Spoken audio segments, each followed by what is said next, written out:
there. I'll bet you're wondering why I'm surrounded by all this weird stuff today, right? Well, today we're going to talk a little bit about yoga props, but specifically about yoga props when we travel. So first off, why do we use props? Why do we use blocks? I'll bet you've seen blocks before. The main reason we use props is to make sure we're filling the space between the floor and our body. Okay, so let's say you're sitting cross-legged and you look much more like this than that, right? Well, you're going to get really tired if you're holding your feet up, your legs up like this all the time.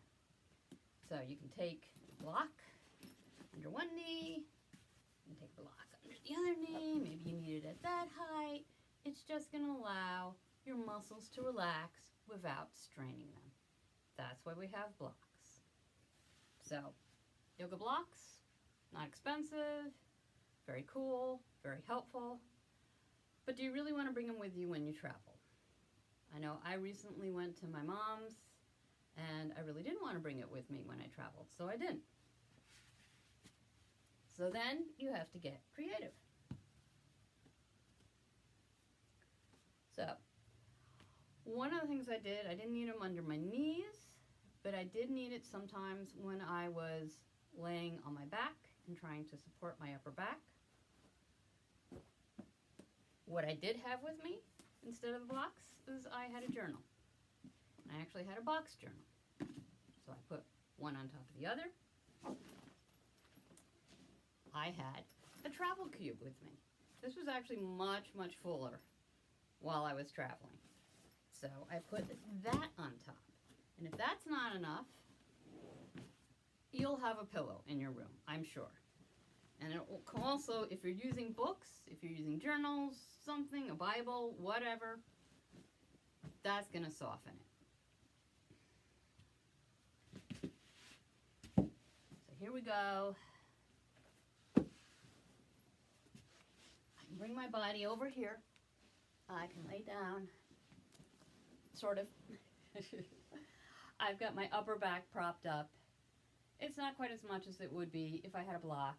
You know, if you have bigger books, it might work better for you. But it still allows me to open through the shoulders and get a little bit of release. It really worked quite well, especially since my travel cube was really, really stuffed. So that works very well. The pillow is super useful. That's pretty much all I use the travel cube for. So we'll put that out of the picture. That's all I use the journals for. We will get that out of the picture as well. Now the pillow, of course, has multiple uses. So we have poses where we're patting our knees to protect them, especially if you don't have a yoga mat. And there you go. Knee padded, low lunge, right? Knee padded, camel pose. Oh, that feels good. Very useful. Knees padded, underneath, Savasana. If you haven't put a pillow under your knees while you're doing Savasana, trust me, try it. You're gonna like it. So pillow can soften whatever you're using as an alternative for your blocks. Go under your knees in Savasana. It's got many uses, and I guarantee you're going to have a pillow in your room. Another thing you might have in your room, you might have a bolster. Now, most likely a lot of rooms these days have bolsters that go all the way across the bed. They are great. This one I bought at HomeGoods. I don't actually have a regular yoga bolster yet. I plan to invest in one sometime soon, but I don't have one yet. They tend to be bigger and not as soft. But again, this is great. Under your knees in Savasana. Feels really, really good. That's what I use with my student. You can come up. You can sit on the edge of it. If you meditate, this helps you get your hips above your knees.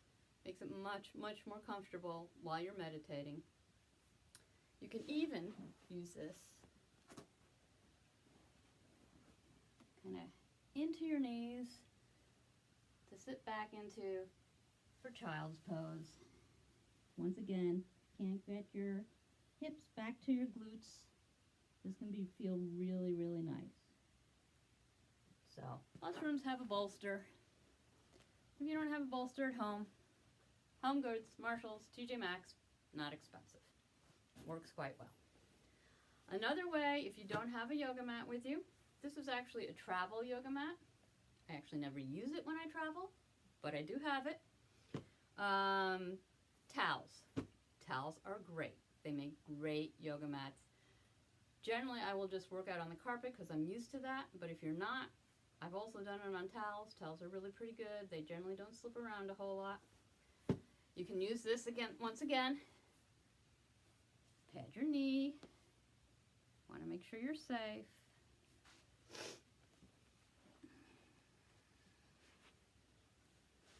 And the other thing you can use with the towel or on the carpet, you can get some of those yoga socks that have the little grippy things on the bottom. Those actually work really good too. I've used that a lot, and they're very easy to pack. They don't take up a lot of room. All right, moving along. Mini foam roller.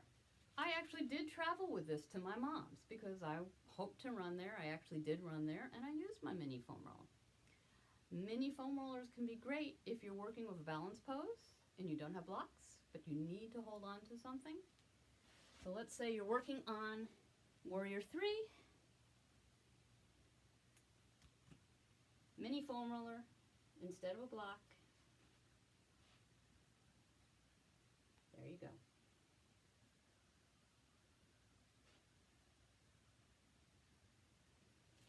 All right, and you get to foam roll. You can also put that under your knees in Savasana as well. So that's got multiple uses as well. If you're really lucky and you're at a gym and you happen to have a full-size foam roller, or maybe you drove to your location and you could bring your full-size foam roller, because I have been known to do that. This can also be used instead of blocks. So one of the things you can do, put it down like that. Let's see, there we go. Take yourself to the edge. Hold on to the bolster. And again, it's not quite the same as a block, but it's the same idea. This is what the pose called supported fish. It's a really nice stretch to open up your shoulders, open up your upper back. It feels really, really good, and a foam roller works pretty well. Just carefully slide off of that. This foam roller, large foam roller, the mini foam roller can work for this too. It's a little easier with a full-size foam roller. If you don't have a lot of wall space and you want to do legs up the wall, you can, of course, just lay down on your back and put your legs up in the wall, up in the air. Works just fine. But having that little bit of support underneath your sacrum takes it to a whole new level. So you get the foam roller under, carefully come down to your back, grab it, bringing it under your sacrum. It's a little tricky. Hold on to the ends. Bring one leg up and then the other leg up. Takes a little bit of balance work, but it feels really, really good. This is great to do after a long day of travel. Seriously, right now I could just bliss out right in this pose. It feels good. All right, and then you bring one knee down, the other knee down. Carefully bring your feet to the floor. Roll the foam roller down. And maybe you want to go into Savasana. And again, there you go. Got your knees up. Once again, that feels really, really good as well.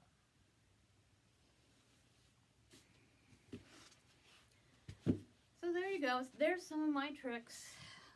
What I do when I travel and I don't have my yoga props with me and I want to prop myself up in some way. I would love to hear if you use any of these options. I would love to hear what you use for props when you travel.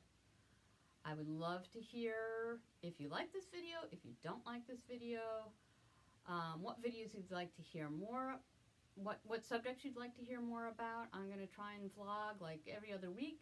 Do yoga video one week, do a vlog the next week. I'm not making any promises there. But if you like this video, please click the like button. If you want to know when new videos are released to this channel, please go ahead and click the subscribe button. Click the little bell to get notified. Thank you so much for tuning in today. Happy travels, happy yoga, happy body.